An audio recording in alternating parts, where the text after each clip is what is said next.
Good morning mga Lodi. Ngayon pag-usapan natin ang Pi Network. Ngayon, lahat kasi na nakikita natin sa Twitter, mga balita sa Pi Network is in closed mainnet. Pero ngayon, i-check naman natin ano ba ang nangyayari behind the scene. Ano bang ginagawa ng Pi Network para ma-boost or makilala pa ang Pi Network? Ay gumagawa din ng paraan para ipakita hindi lamang sa public pero sa mga lalaking company na kung saan andun yung support niya sa Web3. Okay? So nakikita ko to kay Pi Obsession. Sinubukan ko ni research. So ipakita ko sa inyo. So dito ako sa website ng CallHacks. Ang CallHacks ay parang mga saman ng coder ito kung gusto mong sumali sa kanila. Yung mga sumusuporta sa Web3, okay? Blockchain, mga ganyan. At dito meron silang event dito sa Marriott Marquis in San Francisco ngayong 15 to 16, 2022. Ito ay hackathon event. Okay? Kung meron kang kakaibang idea, pwede kang pumunta dito at tutulungan kanila. Pero i-check natin kung sino ba ang nag-support sa mga ganitong project. Pag-check nyo, ito yung past hackathon nila. So, ganyan. Mabigyan ka ng idea kung ano ba ang hackathon event. So, ito ay mga matatalino. Sabihin nila natin kasi alam natin mga engineer yan, coder or programmer. Ngayon, pumunta ka dito sa kanilang sponsor. Makita mo dito, Citadel. Sino itong Citadel? Kilala yan. Pag-click mo, mapupunta ka sa website ng Citadel. Same thing dito sa Google Cloud. Open Zeppelin, Astar, Solana Foundation. Ito yung mga sponsor. InterSystem, Cohere, Polygon, Avalanche, Berkeley. Ba't may Pi Network? Ayan, Pi Network. Isa siyang sponsor sa ganitong project. Jump, BlackRock. Okay? Pakasabihin yung peke, nilagay ko lang. Okay, click natin. Napupunta ka dun sa website ng Pi Network. Itong Pi Network ay isang blockchain project. Sinusuportahan niya din to ang mga project na kung saan nagpupush ng Web3, blockchain, cryptocurrency. Sumusuporta siya. Kaya nga naging sponsor siya dito sa project na to. Jump, BlackRock, Intuit, Scroll, Ripple. Kilala niyo siguro. XRP yan. Sandbox.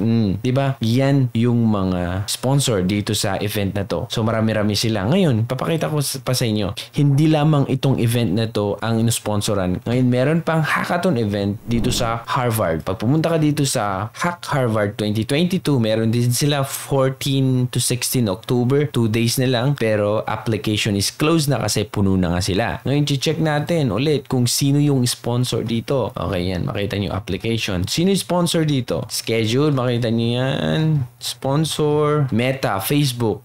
Hudson River Trading. Pi Network. Meta, Facebook yan. Pangatlo ang Pi Network. Palit ng palit yung logo. Pinakamalaki ang Pi Network.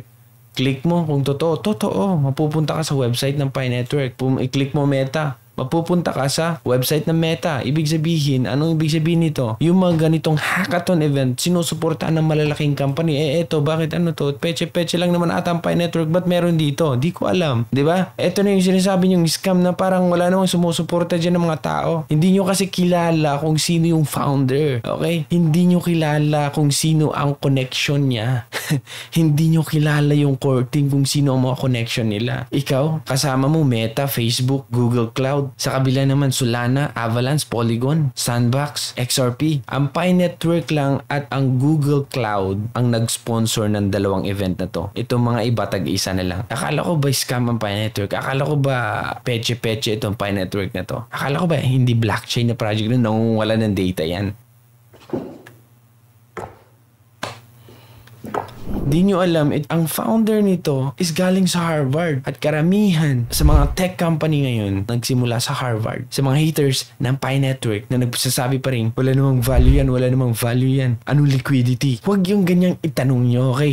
I-research nyo kasi bigla-bigla na lang itong scam project na to na sumasali sa mga ganitong event, naging sponsor. Kasama ang Meta, Facebook, kasama ang Google, kasama yung malalaking company, big tech company, tapos siya andito. Akala ko ba scammy project to? Hindi maintindihan. Hindi nga to recommended ng mga crypto analyst Ba't andito siya? Ba't ang tagal-tagal niya yan? 2019 pa wala pang value. Pero ba't andito siya? Yung nagsasabi, wala nga silang mga venture capital, walang sumusuporta, parang wala na ata silang pera. Pero ba't andito siya? Sponsor siya. Pi Network at ang Google Cloud lang ang nag-sponsor sa dalawang event. Sa CallHack, meron ang Pi Network. Sa Hack Harvard, meron ang Pi Network. Meron din ang Google Cloud. Pag pupunta ka CallHack, meron din ang Google Cloud. Pero itong mga iba, ba, Polygon wala dito sa Harvard pero meron siya dito. Ganun din ang XRP o Ripple. Meron siya dito pero wala siya dito sa Hack Harvard. Dalawang event nag-sponsor ang Pi Network. Akala ko ba scam to, pre? Akala ko ba kwanto? Mga mahirap lang ang mga sumasali dito, walang alam sa crypto. Bakit ganito na lang na sumasabay siya sa malalaking company, Brad, na nag-sponsor? Sino ba tong Pi Network na to kasi? Bakit sobrang trending ngayon? Ang nakikita lang kasi ng mga iba, barter na ginagawa ng mga pioneers. At inis na inis sila. Ngayon, makita nyo na hindi lamang yun. Sumasali din sila sa mga ganitong event. Sponsor sila. Para sa inyo, para malaman nyo, ang Pi Network ay hindi peche-peche, Brad. Hindi siya yung project na promote ng mga crypto creator tapos kinabukasan bumagsak. Hindi ganun yun. Ito ay my long-term plan, my long-term vision. So, kung gusto mong malaman ang Web3, gusto mong malaman ang blockchain, cryptocurrency, maging pioneer ka. Dito mo malalaman paano ba talaga mag-work. Kasi mache-check mo, meron ka ng wallet, meron ka ng Pi. Once na-approve ka, na KYC ka, pwede mo siyang gamitin. I-try ko nga, bumili. Wow, ganito pala. Easy. Kasi yung pumunta ka, nakita mo yung crypto creator na sinabi, eto, Brad, bago lang to. Play to earn. Pasok na kayo habang mababa pa. Pagpasok mo, kinabukasan, lumubog. Scam ka na naman. Ngayong panahon, maging wise ka. Kasi, konti lang yung mga legit na project compare sa mga scam na project. Lalong-lalo na sa cryptocurrency, sa blockchain. So, hanggang dyan lang mga Lodi. Maraming salamat. Ako si Trogi and thank you so much for watching.